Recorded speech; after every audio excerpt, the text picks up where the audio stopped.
9th class के प्यारे बच्चों, आपका पहली एक्सरसाइज खत्म हुई। मैंने क्वेश्चन आंसर भी करा दिए, विकल्प के सब मिले हो गए। अब आपका अगला अध्याय हमारे आसपास के शुद्ध पदार्थ। देखिए यहाँ पर एक चीज आ रही है कि शुद्ध और पदार्थ। तो इसके मतलब शुद्ध का मतलब क्या होता है? शुद्ध का मतलब होता है कि वह पदार्थ जिसमें अणुओं की रासायनिक प्रकृति समान होती है, उसे हम शुद्ध पदार्थ कहते हैं। तो पहले हम पदार्थ की बात करते हैं। तो पदार्थ की परिभाषा होते हैं जिसमें सभी कण, पहले पदार्थ की परिभाषा देखिएगा। पदार्थ में होता है कि सभी कण रासायनिक प्रकृति समान होती है, अर्थात सभी कणों की रासायनिक प्रकृति समान होती है, उसे हम पदार्थ कहते हैं। तो पदार्थ में आप शुद्ध आइएगा तो आप कहीं पर देख लीजिएगा कि डब्बे पर लिखा होता है शुद्ध। तो आप शुद्ध का अर्थ क्या समझते हैं कि वो चीज शुद्ध है? वैज्ञानिक दृष्टिकोण से देखा जाए तो कोई चीज शुद्ध नहीं है, क्योंकि प्रत्येक वस्तु दो या दो से अधिक तत्पदार्थों से मिलकर बनी होती है, इसलिए वैज्ञानिक दृष्टिकोण उसको शुद्ध नहीं कहते हैं। अर्थात हम कह सकते हैं कि पदार्थ शुद्ध हो, एक ही प्रकार के कणों से मिलकर बने हुए पदार्थ को हम शुद्ध पदार्थ कहते हैं। जैसे आप दूध लीजिएगा, दूध लो और प्लस उसमें पानी मिला दो, तो ये भी तो शुद्ध कहला जाएगा। या आप पानी लीजिए और पानी में आप अल्कोहल मिला दो, ये भी आप शुद्ध कहलाएगा। क्यों? आप इधर शुद्ध नहीं कह सकते, क्योंकि पानी के कण और अल्कोहल के कण एक समान है, दोनों द्रवावस्था में है। इधर दूध के कण और जल के एक समान है, तो ये दोनों ही हम शुद्ध कह सकते हैं। लेकिन हम अंत रूप में देखे जाए तो हम कहेंगे यह शुद्ध है, कि दूध में पानी मिला दिया, लेकिन वैज्ञानिक दृष्टिकोण से ये शुद्ध पदार्थ कहलाएगा। अगला देखिएगा मिश्रण। अगला आता है मिश्रण। तो मिश्रण की परिभाषा क्या होती है? मिश्रण मतलब होता है जब एक या एक से अधिक पदार्थों को समान अणुओं के साथ मिलाया जाता है, तो उसे हम मिश्रण कहते हैं। अर्थात एक या एक से अधिक शुद्ध पदार्थ या तत्व वाले यौगिक को मिश्रित करके हम मिश्रण बनाते हैं, उसको हम मिश्रण कहते हैं। जैसे मिश्रण में आप लीजिए पानी ले लो और पानी में प्लस चीनी मिला दो, तो चीनी मिलाने पर ये भी तो एक मिश्रण बन गया जाकर के। और इसमें आप नींबू पानी मिला दो और टेस्ट अच्छा हो गया जाकर के, तो ये भी आप मिश्रण हो गया जाकर के। मिश्रण में अर्थात मिश्रण जो हम बनाएंगे कि पदार्थ के अणु रासायनिक प्रकृति में समान होना चाहिए, वो मिश्रण कहलाएगा। अर्थात उसको हम शुद्ध मिश्रण कह सकते हैं या समांगी मिश्रण भी कह सकते हैं। समांगी मिश्रण भी कह सकते हैं, शुद्ध भी है और समांगी मिश्रण भी कह सकते हैं। इसके बाद में मिश्रण दो प्रकार का होता है। मिश्रण के दो भाग होते हैं। तो पहले देखिएगा, यहाँ लिखिएगा मिश्रण। मिश्रण के दो भाग होते हैं। एक होता है समांगी मिश्रण, दूसरा होता है विषमांगी मिश्रण। देखिए समांगी मिश्रण में क्या होता है? समांगी मिश्रण में जो होता है पदार्थ के अणु की रासायनिक प्रकृति समान होती है, तो समांगी मिश्रण कहलाएगा। विषमांगी मिश्रण में जो है पदार्थ की अणु की रासायनिक प्रकृति भिन्न होती है, तो वो विषमांगी मिश्रण कहलाता है। जैसे आप समांगी मिश्रण में आप देखिएगा, जैसे पानी और पानी में आपने चीनी मिला दी, चीनी आप इसे अलग नहीं कर सकते, समांगी मिश्रण होती है। पानी में आपने दूध मिला दिया, पानी प्लस दूध, ये भी समांगी मिश्रण होती है। विषमांगी मिश्रण क्या हो गया? जैसे आपने पानी में मिट्टी मिला दी, देखिए इसमें कण अलग अलग हो गए, यहाँ पर द्रव और ठोस अगर हम मिलाएंगे तो मिलेगा नहीं, तो मिश्रण हमें अलग से दिखेगा। या मतलब पानी में तेल मिला दिया, पानी और प्लस तेल, तो विषमांगी मिश्रण हो गया। तो इस प्रकार से इसे समांगी मिश्रण कहेंगे, क्योंकि अणुओं की प्रकृति समान है और यहाँ पर अणुओं की प्रकृति भिन्न भिन्न है, इसलिए इसको हम विषमांगी मिश्रण करेंगे। आगे देखिएगा फटाफट। अब आगे हम चलते हैं अगला पॉइंट पे। तो अगले पॉइंट में आप जो देखेंगे विलयन, विलयन किसे कहते हैं? आप विलयन पर आइएगा। विलयन, विलयन का मतलब होता है जब हम दो या दो से अधिक पदार्थों को घोला जाता है। जब हम किसी द्रव में दो या दो से अधिक पदार्थों को घोलते हैं तो उससे तैयार हुआ यौगिक विलयन कहलाता है। तो विलयन जो होता है यह भी दो प्रकार का होता है। एक विलयन में देखा जाए तो इसमें दो प्रकृति होती है, एक विलायक और दूसरा होता है विलय। विलय देखिए, हमेशा विलायक की मात्रा अधिक होती है और विलय की मात्रा कम होती है। जैसे मान लीजिए पानी है ये और ये चीनी है, तो आप देखिए पानी की मात्रा अधिक होगी और चीनी की मात्रा कम होगी। जब इसको आप दोनों को घोल देंगे तो एक हमारा विलयन तैयार हो जाएगा। अर्थात विलायक वो पदार्थ होता है जो किसी पदार्थ को अपने में घोल लेता है, और विलय वो पदार्थ होता है जो किसी दूसरे पदार्थ में घुल जाता है। तो ये कहलाता है विलायक और ये कहलाता है विलय। तो विलयन भी आप देखिएगा निम्नलिखित प्रकार के होते हैं। तो मैंने विलायक बता दिया है और विलय भी बता दिया है। अब देखिए विलयन निम्नलिखित प्रकार के होते हैं। विलयन निम्नलिखित प्रकार के होते हैं, निम्नलिखित प्रकार के होते हैं,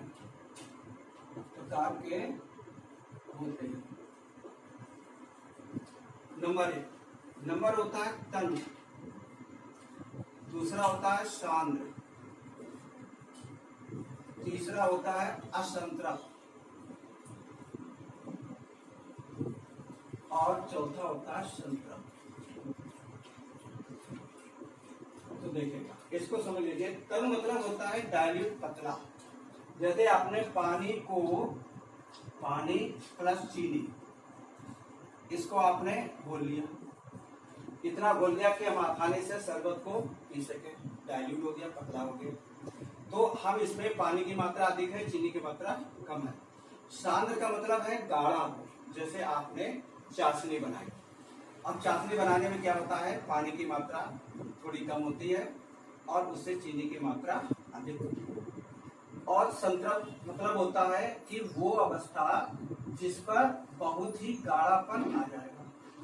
अर्थात इसमें हम जब कभी किसी चीज को गाढ़ी चीज बनाने के लिए, जैसे चाशनी गाढ़ी बनाने के लिए चीनी की मात्रा ज्यादा रख देते हैं तो चीनी घुल जाती है, संतृप्त हो गया।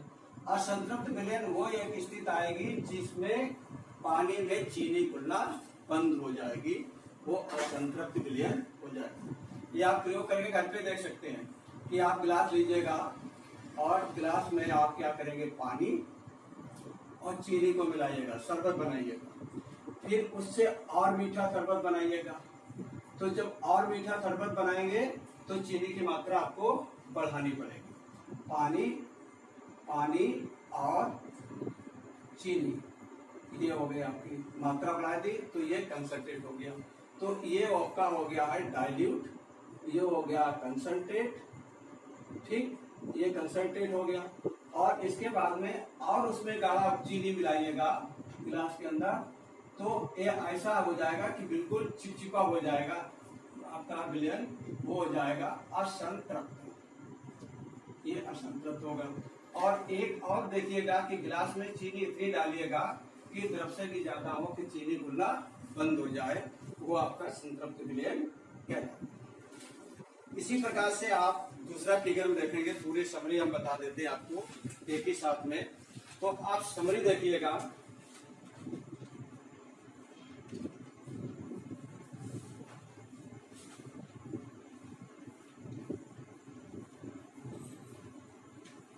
आप यहाँ पर समरी देखिएगा कि एक और आता है भौतिक परिवर्तन, भौतिक परिवर्तन और रासायनिक परिवर्तन।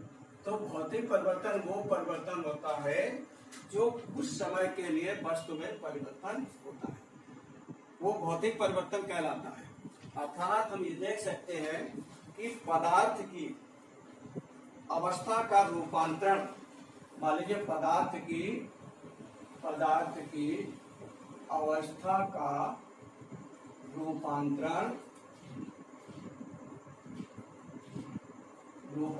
भौतिक परिवर्तन कहलाता है, भौतिक परिवर्तन कहलाता है। जैसे आप देख रहे हो कि बल्ब जल रहा, आप लाइट बंद कर देंगे, बत्ती गुल हो जाएगी, फिर जला देंगे, लेकिन बल्ब में कोई परिवर्तन नहीं होगा, वो अपनी स्थिति में बना रहेगा। पंखा चल रहा है, लाइट बंद कर देंगे, पंखा बंद हो जाएगा, पंखा अपनी ही स्थिति में बना रहेगा। तो ये क्या कहलाता है? भौतिक परिवर्तन। रासायनिक परिवर्तन वो परिवर्तन होता है, रासायनिक परिवर्तन।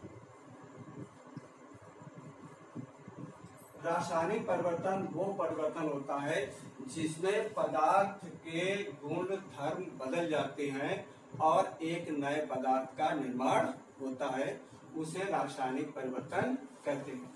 जैसे कि लकड़ी का जलना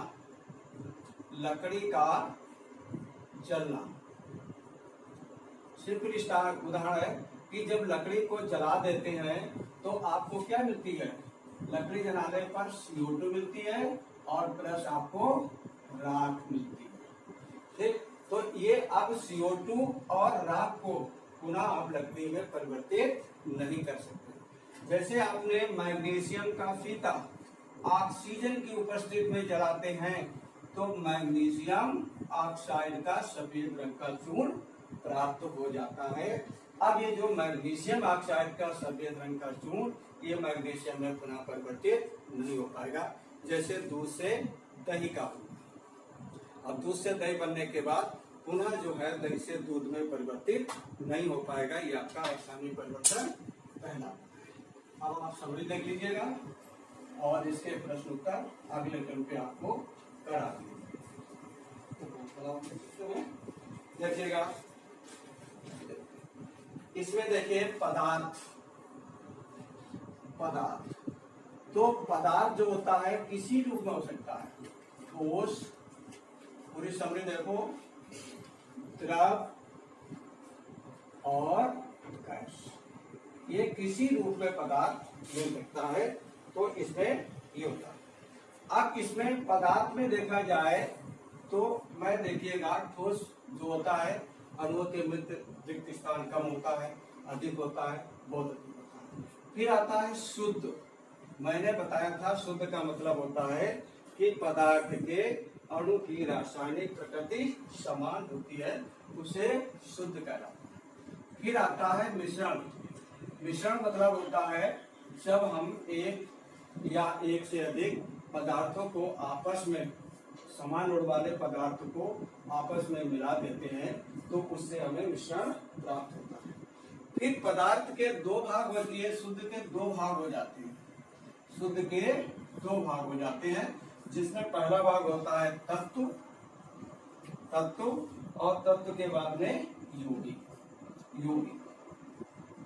देखिए तत्व होता है सिंगल, कोई भी तत्व होगा वो सिंगल होगा। जैसे मान लीजिए आपका सोडियम, इसमें रासायनिक, इसके अणु जो होते हैं रासायनिक प्रकृति समान।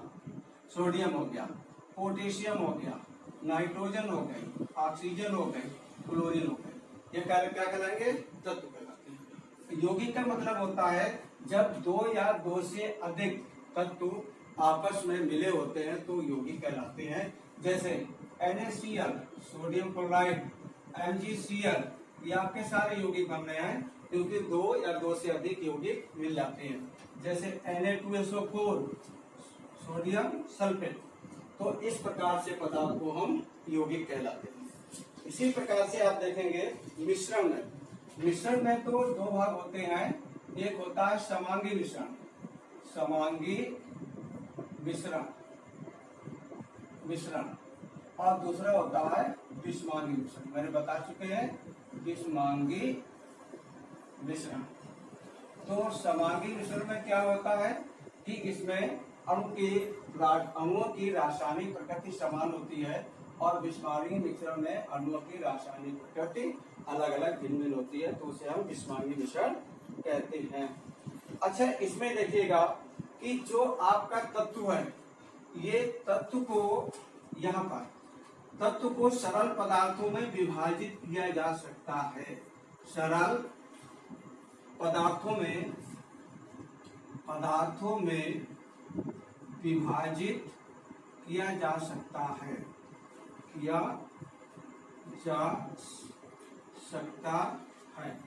तत्व को हम सरल पदार्थों में विभाजित कर सकते हैं, जैसे कॉपर, Cu, Fe और ऑक्सीजन। यौगिक को क्या है, इसको सरल पदार्थों में विभाजित नहीं किया जा सकता है। जो भी यौगिक है, यौगिक नियत संगठन, यौगिक जो होता है ये मिलेगा तो इनका संगठन एक निश्चित होता है, और निश्चित संगठित होकर के यौगिक का निर्माण करते हैं। तो इसमें विधिवत जो इनका है विघटन होता है। अब जैसे यौगिक में देखिएगा जल प्लस चीनी, इनको बोलिए यौगिक बनते हैं। तो एक निश्चित पदार्थ में मिलाकर के हम यौगिक तैयार करते हैं। समांगी मिश्रण में इसमें अणु जो है समान घटक होते हैं। समान घटक मतलब होते हैं कि समान घटक के अणु आपस में मिले होते हैं, तो उसे समांगी मिश्रण कहते हैं। जैसे आप मिलाइएगा जल प्लस नींबू का पानी, या जल में मिला दीजिए जल में प्लस गन्ने का रस, ये समांगी मिश्रण हो गया। और विषमांगी मिश्रण क्या होता है, इसमें विभिन्न प्रकार के अणु होते हैं, अर्थात इसमें रासायनिक अणुओं की रासायनिक प्रकृति अलग अलग होती है। जैसे जल, और जल में आपने मिट्टी मिला दी, तो ये विषमांगी मिश्रण कहलाता है। तो इस प्रकार से ये विषमांगी मिश्रण तैयार किया जाता है। या आपने तेल में जल मिला दिया, बालू है, बालू नमक मिला दिया, ठीक है। तो इस प्रकार से पहले मिश्रण को हम विषमांगी मिश्रण कहते हैं। अब इनके प्रश्न उत्तर आपको अगले टर्म पे कराए जाएंगे। आप लोग इतना ही अध्ययन करेंगे, और जो भी समस्या हो वो 12 से 2 बजे के बीच में आप हमसे पूछ लेंगे। ठीक, गुड नाइट, गुड आफ्टरनून।